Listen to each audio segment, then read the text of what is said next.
a reminder that nearly 1 in 5 American women have either been raped or someone's tried to rape them. Diane Warren says she's still screwed up by what she survived. Yeah, to this day. Maybe why I don't get close to people, maybe why I don't have relationships.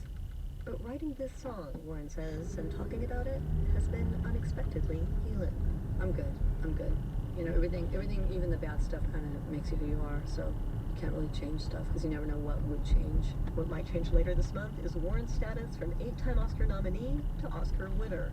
She's got a superstition involving a lucky pair of socks and the charms jingling on her necklace. Well, one is the Serenity Prayer, and one is believe in your power, believe in your passion, believe in being stubborn. And finding out that after more than 30 years in the business, there are stories you did not know you could tell. Nada Ulabi, NPR News. Now to the drama of Kanye West.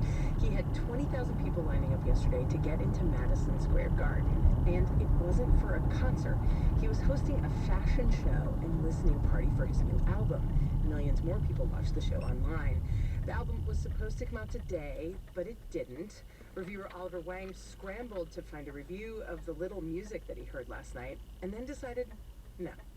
I can't recall a record release as confounding as that for the life of Pablo.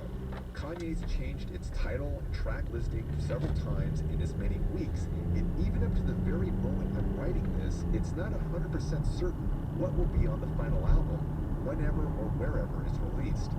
To do a good job, it normally takes months to finalize, master, and release an album, but Kanye's clearly had extra time the last few weeks to turn his Twitter account over to his unleashed id.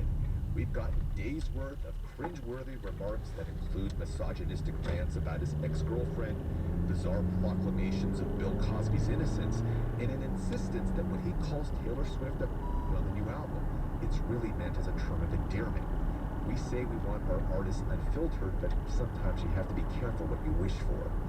Maybe this is all part of some performance art piece we've been unwittingly sucked into as West plays a puppet master gleefully pulling our strings, and it seems to be working.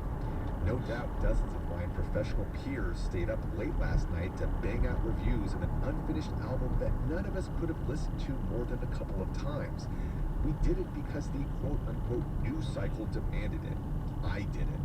And then I woke up this morning and realized the folly in it all. We're struggling to digest whatever meager scraps Kanye is willing to throw us. And sure, it's kind of fun to get caught up in the fervor, but ultimately trying to think through an album on a few hours' notice doesn't serve anyone. Not the writer, not the artist, and surely not the listener. There are those of us who yearn for the days when even the biggest pop releases were reviewed after weeks of advanced listening. But today, snap judgments are often the only judgments we get to render. We pretend not to notice the failings of this new normal. But this week, Kanye, whether intentionally or not, has exposed how ridiculous it can all seem. He's taken the lens we typically use to scrutinize him and turned it into a funhouse mirror in which we're forced to